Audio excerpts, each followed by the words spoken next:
You know, it's funny. There's this number that doesn't get talked about enough, but when you hit it, everything changes. And that number is $2 million dollars in retirement savings. Now, I know for some people that sounds huge. For others, maybe it sounds not as big as it used to. But either way, I've seen this play out over and over again, both personally and with people I've worked with. And I'm telling you, something shifts when you cross that line. And I learned a couple of these the hard way, and I don't want you to go through that same pain. So let's jump in. The first thing that changes, and this one surprises people, is how you think about money itself. Because before $2 million, dollars, money feels like something you're constantly chasing. You're saving, you're investing, you're checking your accounts, you're wondering, am I on track? Am I behind? There's always this little pressure in the back of your mind. But when you get to that point, when you look at your accounts and you see that number, something shifts mentally. You stop thinking, can I survive retirement? And you start thinking, how do I want to live retirement? That's a completely different question. And I'll tell you, those are two very different mindsets.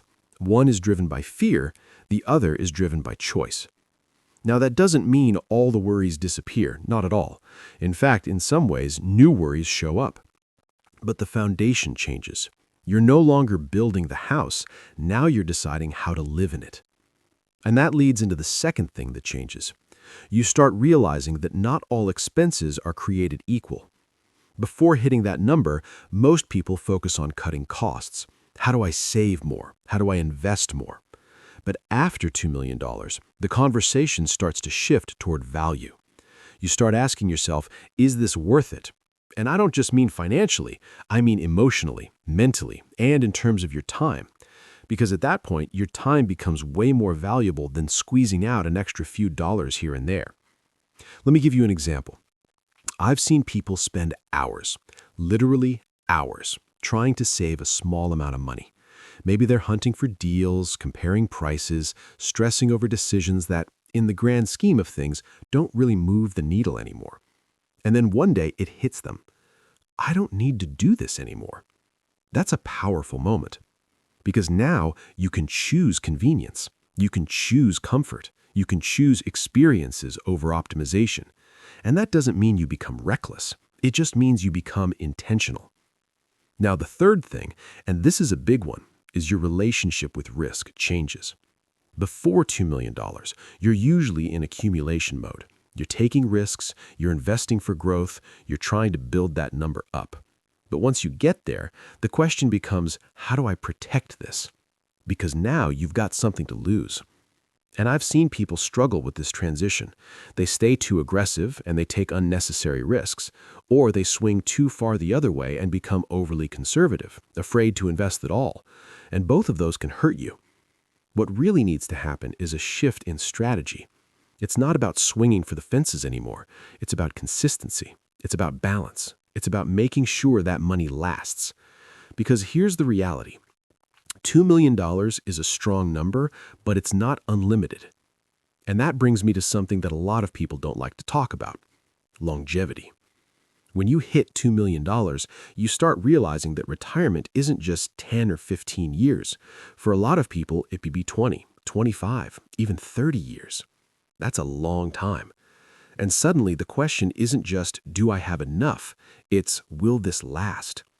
That's where planning becomes really important. And I'll tell you something else that changes at this stage. You start paying a lot more attention to your withdrawal strategy. Because it's not just about how much you have, it's about how much you take out and when. I've seen people with $2 million dollars run into trouble because they were pulling out too much too early. And I've also seen people with less than that do just fine because they were disciplined and thoughtful about how they used it. So this idea that hitting a certain number solves everything, it's not quite that simple. It gives you options, it gives you flexibility, but it also requires a different level of awareness. Now, the fourth thing that changes, and this is one people don't expect, is your conversations with other people. And I'm going to say this the same way I've learned it over the years. Talking about your savings, especially at that level, is on a need-to-know basis. Because once you're around that 2 million mark, you're in a different financial position than a lot of people around you. And when those conversations come up, how much you've saved, how much you have, there's usually one person that walks away feeling uncomfortable. Maybe it's you, maybe it's them. And I've seen that happen. So you have to be really intentional about who you share that information with. Now, there are people who need to know. A financial advisor, maybe an accountant, someone helping you plan. That's different. But casual conversations, that's where you've got to be careful. Because once that information is out there, you can't take it back. And along those same lines, here's something else that changes. People start looking at you differently when they know or even suspect you're financially secure. Sometimes it's subtle, sometimes it's not. They might assume you can afford more. They might expect you to contribute more. They might even come to you for financial help. And that can put you in some really uncomfortable situations. So again, boundaries become important. Now, the fifth thing, and this one is more internal than external, is your sense of identity starts to shift. For a lot of people, especially those who've spent decades working and saving and building, their identity is tied to that process. They're the saver, the planner, the provider. But when you hit that $2 million mark and retirement becomes real, you start asking yourself, who am I without the grind? And that's not always an easy question to answer, because money can give you freedom, but it doesn't automatically give you purpose. And I've seen people struggle with that transition more than anything else. They've done everything right financially, but they haven't thought about what comes next. So this is where you have to start thinking beyond the numbers. What do you want your days to look like? What do you enjoy? What gives you meaning? Because once the financial pressure eases, those questions get louder. Now, I'm going to pause right there because there's more to this. There are a few other changes that happen at 2 million that people don't see coming. And honestly, some of them can catch you off guard if you're not prepared. All right, let's keep going. Because where we left off, we were just getting into the deeper side of this, what really changes after you hit that $2 million mark. And this next one is something I've seen catch people completely off guard. And that is, your confidence goes up, but so can your overconfidence. Now, there's nothing wrong with feeling confident. In fact, you should. You've done something that most people never do. You've saved, you've invested, you've been disciplined. But here's where it can turn on you a little bit. You start thinking, I've got this figured out. And sometimes that leads people to make bigger decisions than they normally would. Maybe they take on a large investment they don't fully understand. Maybe they help out family in ways that stretch them too thin. Maybe they start spending just a little bit more than they should because in their mind, I've got plenty. And I've seen this happen slowly, not all at once. It's not one big mistake. It's a series of small ones that add up over time. So the key here is to stay grounded. Confidence is good. Discipline is better. Now, the next thing that changes, and this one is a little uncomfortable, but it's real, is how often you get asked for money. And I don't mean in a bad way. Most of the time it comes from a good place. Family members, friends, people you care about. They might come to you with opportunities, with needs, with situations where they could use help. And now, because you're in a position to help, it becomes harder to say no. Before, it was easy. You could say, I can't afford it. Now, that answer doesn't feel as available anymore. And this is where you have to be really careful. Because if you're not intentional, you can slowly start becoming the financial safety net for everyone around you, and that's not sustainable. It doesn't just affect your money, it affects your relationships. So you have to decide ahead of time, what are your boundaries? What are you willing to do? What are you not willing to do? Because it's a lot easier to stick to a boundary you already decided on than to try to create one in the moment. Now, along those same lines, here's something else that changes. Your mistakes get more expensive. And what I mean by that is simple. When you have less money, mistakes are smaller. They still hurt, but they're contained. When you have more, the dollar amount attached to those same mistakes is bigger. A bad investment decision, a poorly timed withdrawal, a major purchase that you regret. These things can take a bigger bite than you expect.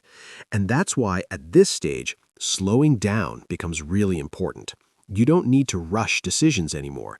In fact, one of the biggest advantages of having $2 million saved is that you can take your time.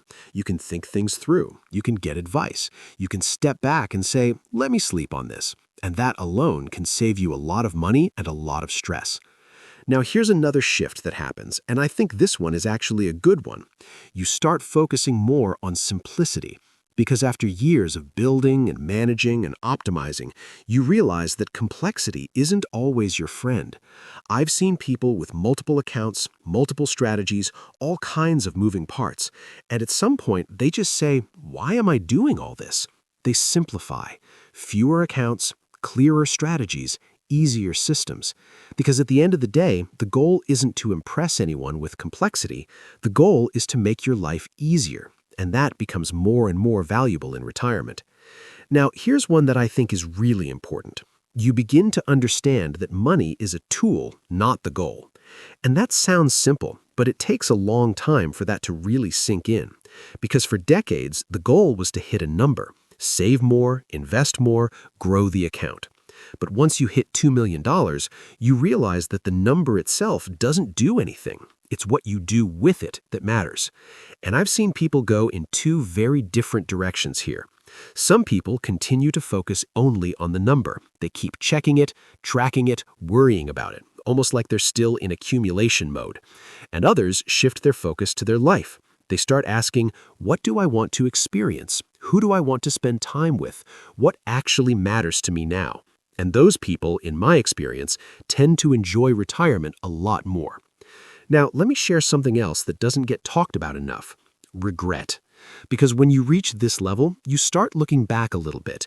You think about the decisions you made, the opportunities you took or didn't take, and sometimes people realize that they were so focused on getting to this number that they delayed things that mattered: time with family, experiences, taking care of their health.